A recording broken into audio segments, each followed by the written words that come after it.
जेठ जेठियाँ हाड़ पिछेइयाँ ਜਿਹੜੀਆਂ ਸੌਣ ਸੂਈਆਂ ਉਹ ਮੱਝੀ ਕਹੀਆਂ ਤੇ ਜਿਹੜੀਆਂ ਬਦਰੂ ਸੂਈਆਂ ਉਹ ਖੜਿਆਂ ਜਾਈਆਂ। ਇਹ ਅੱਜ ਦੀਆਂ ਵਿਸਰੀਆਂ ਗੱਲਾਂ ਦੇ ਵਿੱਚ ਇੱਕ ਬਾਬਿਆਂ ਦਾ ਇਹ ਵਿਸਰਿਆ ਖਾਣ ਇੱਕ ਮੱਝੀ ਦੇ ਮੁਤਲਕ ਲਿਆਰੀਆਂ ਦੇ ਮੁਤਲਕ ਵੰਡ ਹੈ। ਇਹਦੇ ਵਿੱਚ ਕੀ ਗੱਲ ਹੈ? ਪਹਿਲੀ ਉਹ ਆਖਦੇ ਨੇ ਜੇਠ जेठियाँ। जेठी क्यों है?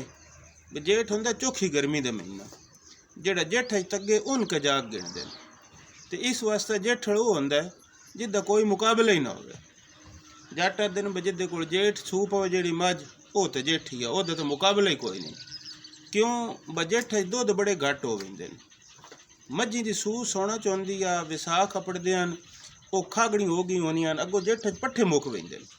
जितने पट्ठे मुकते हैं मक्खी चौखी होंदी आ, मझी पैर चा वेंदियां, लियारियां खचक खड़ोंदियां।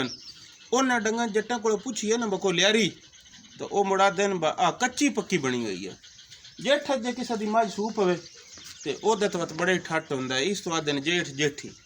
तो हाड़ पिछेई जिहड़ी हाड़ सूहे वह भी होंदी तो लियारी चंगी आ, पर वह पिछेतरी होंदी आ, एडी चौखी चंगियां च नहीं रहिंदी, पर चंगी होंदी आ उतले भी अजे दुध पूरे नहीं होंदे।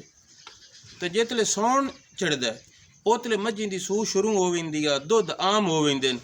उस मुड़ जट दिन में जी सौन सूइयाँ वो मझी कईयाँ, ये हम कईयाँ 2 महीने इतने लेंदे।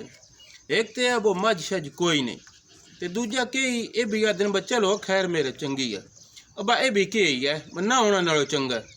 वो ये 2 महीने कुछ बाबे आदन बे ये आदन वो मझ शज कोई नहीं, कुछ ये आदन ब चलो व सौन सूइयाँ भी चंगियाँ। ते बदरू सूइयाँ खड़ियां जाइयां। बदरू एक तो दुध आम हो वेंदा है, सारियां को लियारियां रज हो वेंदियां। जे डाग वेचनी होवे वो वेचनी होवे ओहदे विचार ने घट देंदे ने, दूजा दुधां दा भी रेट कोई नहीं रह वेंदा।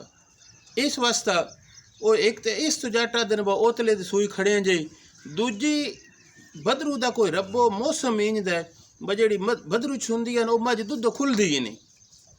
इस वास्ते जिहड़ी बदरू सूवे उस मझी का सूआ तकरीबन खचक होंदा। तो इसलिए जिन्होंने जेठ सून जेठ बड़ा ठट होंदा, जिन्हें दुध वेचना होवे दुधा के रुपये वल दींदे। तो जे बंदा रिड़क के लस्सी बना लवे तो भी पूरे लोगों ते नेकी होंदी आ।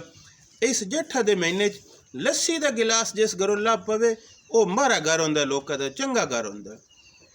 ये वत वडकियां वंड कीती है ब जेठ जेठियाँ हाड़ पिछेइयाँ ਜਿਹੜੀਆਂ ਸੌਣ ਸੂਈਆਂ ਉਹ ਮੱਝੀ ਕਈਆਂ ਤੇ ਜਿਹੜੀਆਂ ਬਦਰੂ ਸੂਈਆਂ ਉਹ ਖੜਿਆਂ ਜਾਈਆਂ।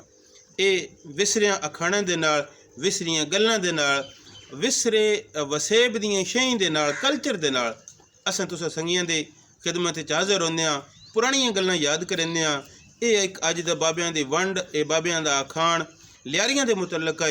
ਇਨਸ਼ਾ ਅੱਲਾ ਬਾਤ ਅਗਲੀ ਕਿਸੇ ਵੀਡੀਓ 'ਚ ਕੋਈ ਹੋਰ ਵਿਸਰੀ ਗੱਲ ਲੈ ਕੇ ਹਾਜ਼ਰ ਹੋਸਾਂ। ਰੱਬ ਰੱਖ।